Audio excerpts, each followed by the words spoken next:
What's going on, guys? Really excited to make this video. That's my guy Evan there.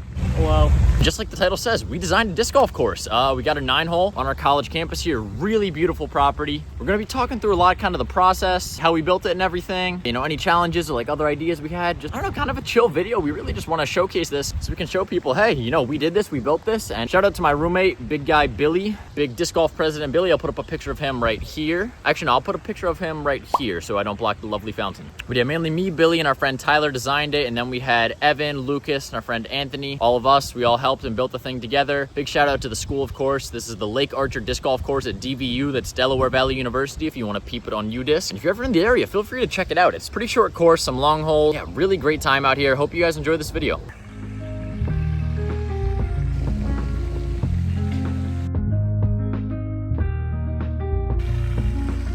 Oh yeah, nature moment. Look at all these guys swimming in here. That's what you like to see. How splendid. Pulling up to hole 1. What a splendid spot. We got a walkway from up there. We got campus all the way back up there if you want to come down here. But yeah, there's our first hole here. We want it really short and accessible for people of all skill levels. We also hand built every sign here. So this one turned out really bad, so we just called it ugly and proud. All right, let's see it. Left line. Oh yeah. All right, birdie putt.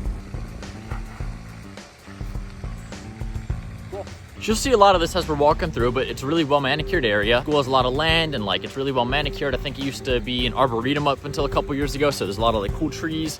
Super nice looking. While Evan taps that in.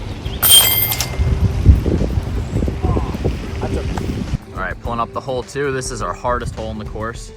It's 305 feet. The basket's right through that tree there. I'll put a little arrow for it.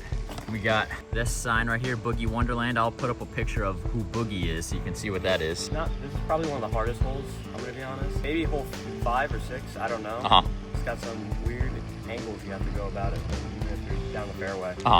I mean, if a good tee shot that can like flex over to the right and land behind the tree is fine, but like if you can't do that, it's pretty difficult. Oh yeah, that's nice.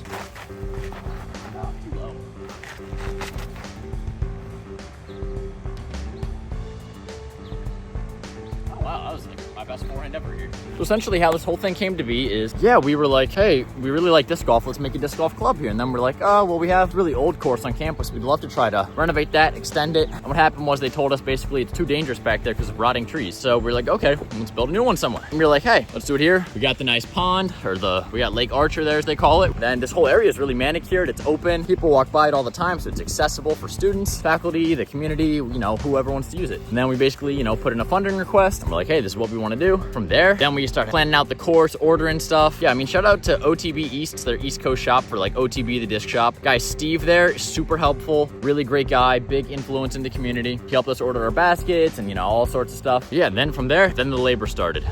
And we actually did just cut down some of these branches that were overhanging the basket because it kind of blocked any potential ace runs or longer putts. So like Evan's gonna make it in from here. Couple of pars. We got our little next tee signs to let you know that hole 3 right there. And I may be a little biased, but I personally think hole 9 is one of the coolest holes in the area. 250 feet over the pond, super sick. And there's actually another basket you can go to if you do the hole 18 layout on UDisc where you throw from hole 9's tee box to hole 1. I'll showcase both of those because they're super cool shots. All right, this is the big ace run, dead straight 140 feet. But some trees on the left and right make it kind of awkward. Oh, dude, this guy's crazy with the overhand stuff. It's like his specialty. Yep.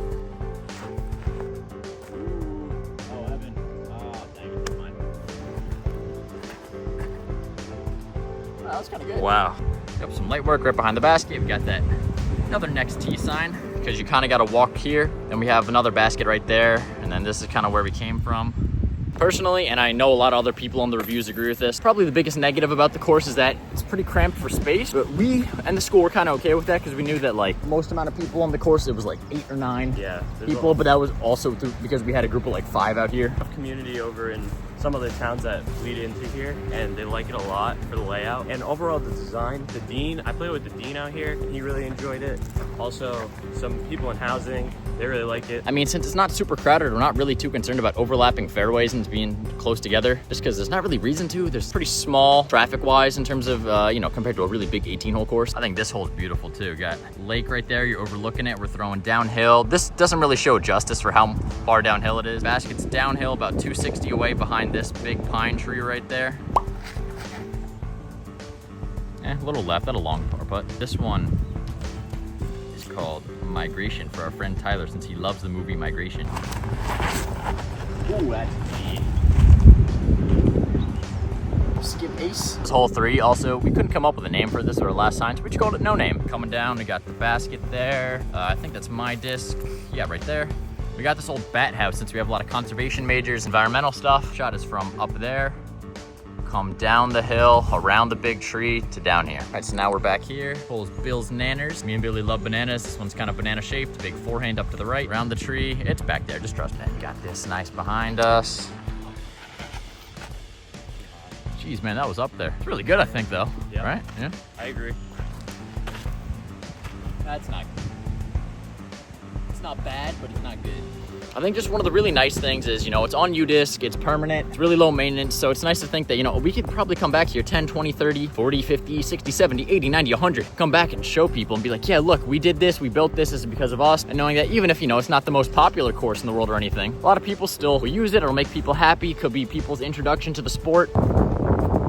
Yeah, that went in as far as you're aware. It's nice to know we're having an impact on the community that'll last for years. Got also variety.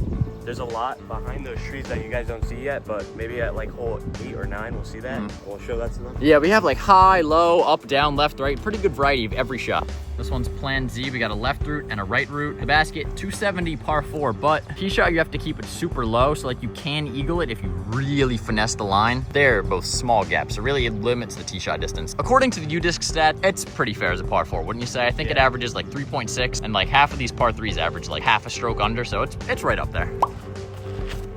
Oh, dude, that was clean. No, it's still going, dude. Awesome. Yeah. It's hard to keep it at the right height. To be honest, though, it's supposed to be a little lower and to the right, but still solid. Nah, dude, you got out far. I also do just want to add, I do have the course record at 9 under through 9 holes and 14 under through 18 holes. So theoretically, you could get 10 under through 9. Good luck with that, though. It's a hard one for anybody coming out. And also part of why it's a par 4 is we got it kind of trapped between these 3 trees here. Pretty skinny opening, and it's pretty well protected, you know, up in the air and everything because of these guys. Got these 2 tee boxes here, but again, not really too concerned about the overlapping fairways. We got one going up and over these trees down to the right there. Then we got this was hole 4 that went down that way. All right, we got Diet Dr. Kelp. Big forehand or backhand turnover. You go over the trees and land right there. This is a great ace run hole too. Oh yeah. No, dude, that's coming back. That's coming. Well, it's somewhere over there. Got this nice ace run hole. We cut down these branches. Yeah, you throw from back there over these trees and come crashing in. Oh, right there. All right, so this one, we got a few lines here. This is Nick's Labyrinth. This one's named after me because I really like this hole. It's really short, downhill to a basket that it's down there. You can't really see it. It's right behind that tree, basically. So we have this middle line. You can do a little forehand flex going like boom, boom. Or you can do a forehand up the left, or you can do a backhand up this right way and have it skip down there. What are you doing? Doing the backhand, I really like the way I can throw a backhand up the ground.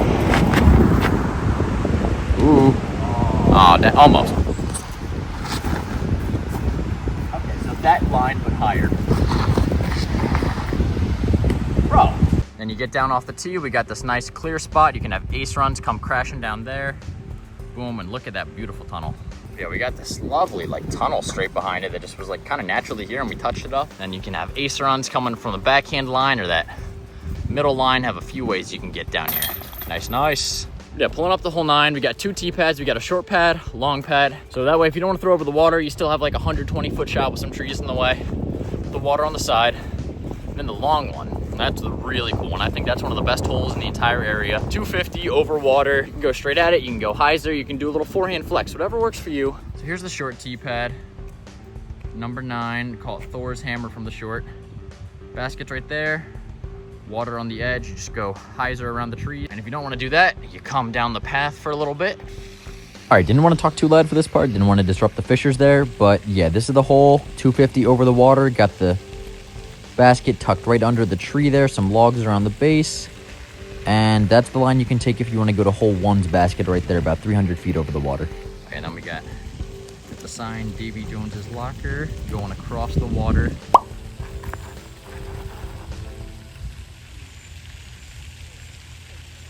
Ooh. They respect me. Yeah, it's from here a lot. Yeah, we like built this. So yeah, we come here pretty often. Oh, okay, cool. Yeah.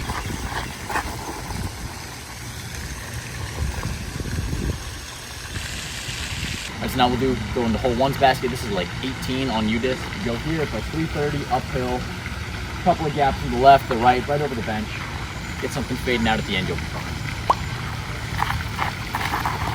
Ooh, that was terrible.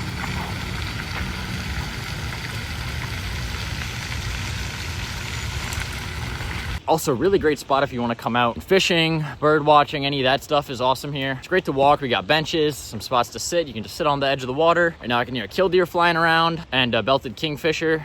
Belted kingfisher comes all the time. He like swoops over the water. Got great blue heron pretty frequently in the fall. I haven't seen him yet in the spring. But yeah, a lot of cool stuff. There's a goose whose nest is right in front of the stump in front of the basket. So yeah, coming up, this is hole 9. That's the fountain.